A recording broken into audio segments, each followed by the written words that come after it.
Growing for freedom. As the sun rose on Memorial Day, I stood in my garden, the soft soil beneath my feet. I've been up early, as I always have, to check on my plants and tend to their needs. But today was different. Today, I was planting something special. When I was a young man, I served in the military. I fought in a far-off land, surrounded by the chaos of war. It wasn't until I returned home that I discovered the healing power of gardening. I started small, with a few tomato plants in pots on my balcony. But as I watched them grow and produce fruit, I felt a sense of peace I've never experienced before. Over the years, my garden has expanded. I've added more plants and learned new techniques. I've even started sharing my harvest with neighbors and friends.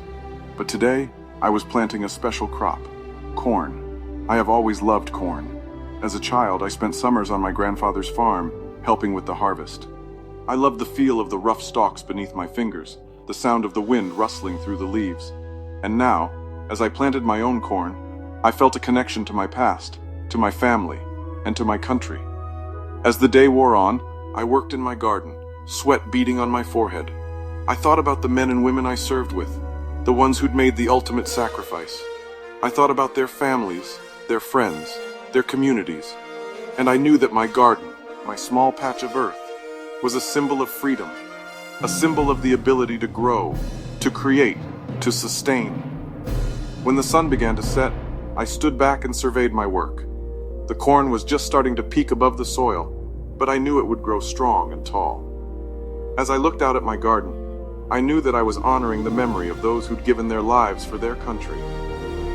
As the stars came out, I sat on his porch, a cool breeze brushing against his skin. I thought about the men and women I served with, the ones who'd never come home.